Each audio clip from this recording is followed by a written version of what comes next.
Bonjour à tous. Aujourd'hui, dans cette vidéo, nous allons voir comment installer Kali Linux sur VirtualBox. Donc, pour faire l'exercice, il vous faut VirtualBox installé sur votre PC et il vous faut un accès à Internet, car on va rechercher le fichier ISO de Kali Linux. Donc là, dans un navigateur, je tape Kali Linux Download.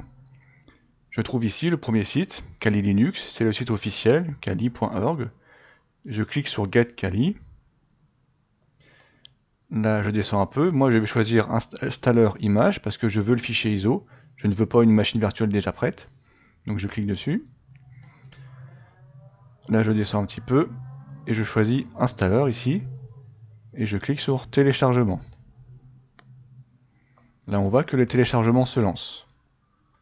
Donc, moi, le fichier ISO, je l'ai déjà téléchargé. Donc là, j'en ai pas besoin. Une fois que vous avez téléchargé le fichier ISO, il se retrouve dans votre dossier téléchargement. Donc, on le voit ici, Kali Linux installeur. Maintenant que j'ai le fichier ISO, je vais créer une machine virtuelle. Donc j'ouvre VirtualBox, je clique ici sur la petite roue, nouvelle. Le nom, je vais mettre Kali Linux. Ici, c'est le dossier dans lequel sont enregistrées les machines virtuelles. Dans ISO image, alors là, il faut que je pointe vers mon dossier téléchargement. Voilà, on voit le fichier Kali Linux. Dans l'OS, on laisse Linux et l'OS version, on va choisir Debian.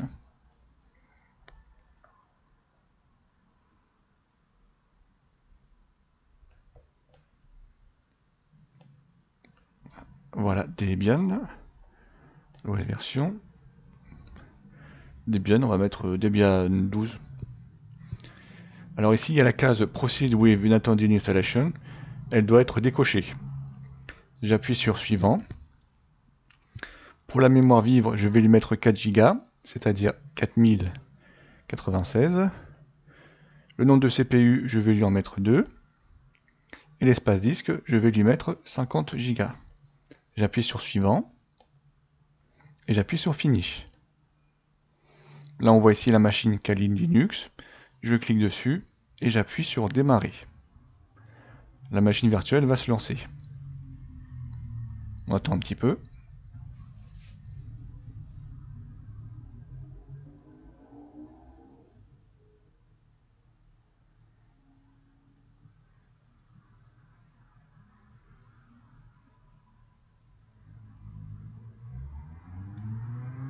Voilà, la machine se lance.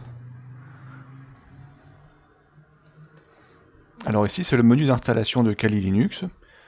Si on choisit Install, ça va installer Kali Linux, mais en ligne de commande, sans interface graphique. Donc moi, je vais plutôt installer Graphical Install, pour avoir l'interface graphique. J'appuie sur Entrée.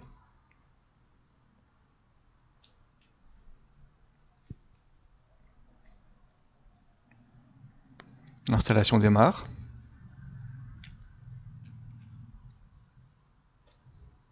Ici, il faut choisir la langue. Moi, je vais choisir français. Je clique sur Continue. Le pays, je choisis France. J'appuie sur Continue. Le clavier français. J'appuie sur Continuer.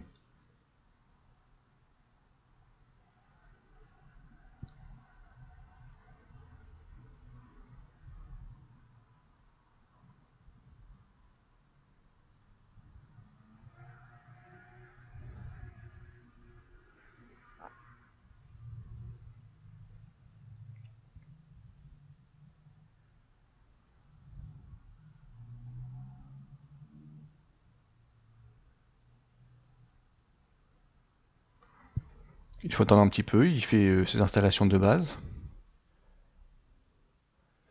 Donc moi, pour le réseau, je l'ai mis en réseau NAT. Comme ça, la VM a un accès Internet, et plus tard, je pourrai faire les mises à jour. Donc là, ici, il faut indiquer un nom pour la machine. Moi, je vais l'appeler Kali. J'appuie sur Continuer.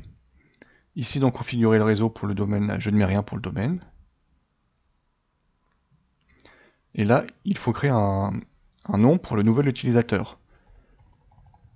Donc moi, je vais mettre Student, j'appuie sur Continuer. Je laisse pareil, Student, Continuer. Ici, il faut définir un mot de passe pour le compte utilisateur secondaire. J'appuie sur Continuer.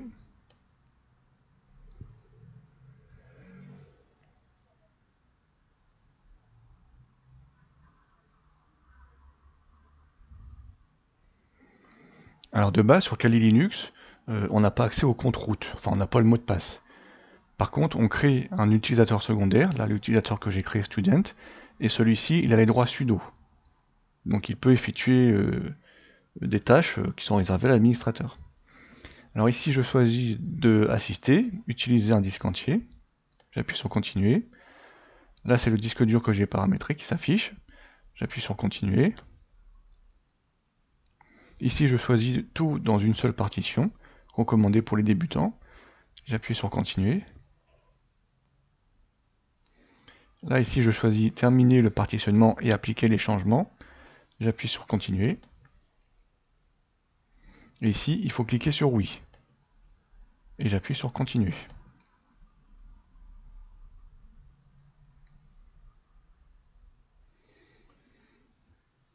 Donc là, voilà, Kali va installer les systèmes de base de notre machine virtuelle.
Alors ici, il me demande de choisir mon environnement de bureau.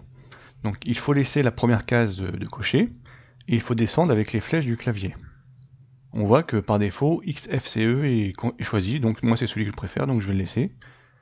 Et je laisse cocher aussi les autres. Et j'appuie sur continuer.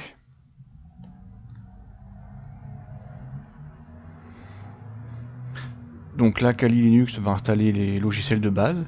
Ça peut prendre un petit peu de temps en fonction de la puissance de votre ordinateur ou de votre machine. Moi je vais faire une petite pause et je reviens tout à l'heure quand ça sera fini. Donc là voilà, l'installation de base est terminée. Et maintenant, il me demande si je veux installer le programme de démarrage Grub. Donc moi je vais choisir oui. Oui. Et je vais appuyer sur continuer. Là ici, il faut descendre et se mettre sur Dev SDA et appuyer sur continuer. Voilà, l'installation de Grub démarre.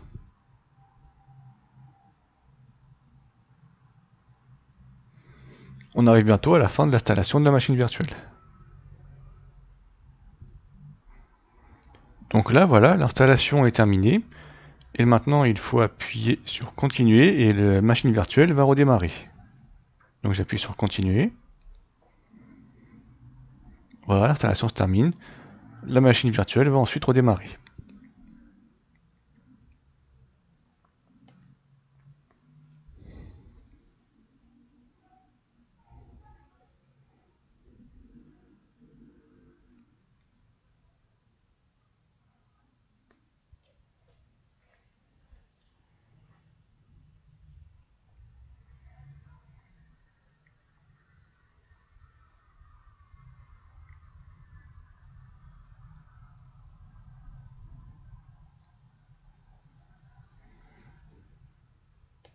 Ici, je clique mon nom, je tape mon nom d'utilisateur, student, et je tape mon mot de passe.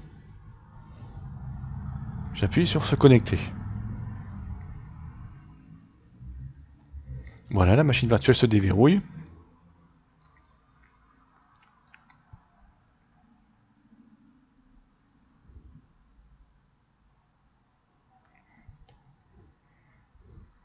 Donc là, je vais lancer un éditeur de commande. Il est en haut, dans la barre sur le bureau. Et je vais appuyer sur les touches CTRL et plus pour agrandir la police de caractère. Voilà, là c'est plus grand.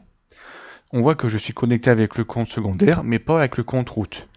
Donc je vais essayer de me connecter en compte route. Je tape SU espace route. Là on me demande un mot de passe. Le problème c'est que je ne le connais pas. Je tape un mot de passe au hasard. Il va me dire échec. Parce qu'en fait, sur Kali, le compte route, il n'est pas accessible par défaut. On a un compte secondaire, le compte que j'ai créé, étudiant, et celui-ci, il a les droits sudo. Donc moi, ce que je vais faire, puisque j'ai les droits sudo, je vais modifier le mot de passe du compte route. Sudo. Voilà, je tape la commande sudo passe wd route. Là, il faut que j'entre le mot de passe de mon compte secondaire. Et là, il faut que je crée un nouveau mot de passe pour le compte route. Je tape un mot de passe et j'appuie sur Entrée. Il faut taper une deuxième fois ce mot de passe et appuyer sur Entrée. Voilà, le mot de passe est mis à jour. Donc maintenant, si je veux me reconnecter en route une nouvelle fois, avec le nouveau mot de passe que j'ai créé, ça fonctionne, je suis connecté en route.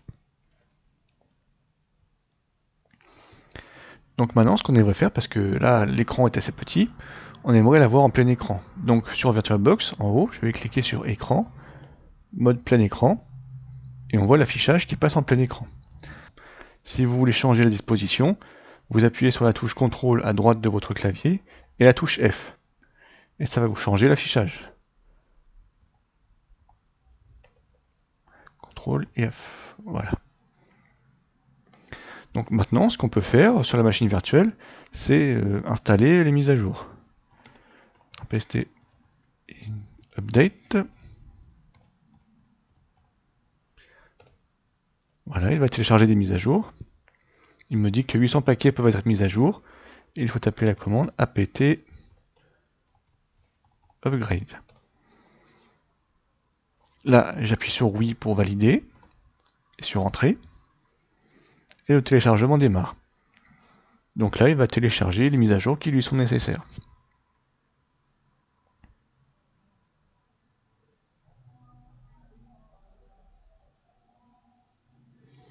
Le téléchargement peut prendre un peu de temps, ça dépend de votre connexion internet et du nombre de mises à jour qu'il est nécessaire d'installer. Donc voilà, nous avons réussi à installer Kali Linux sur VirtualBox.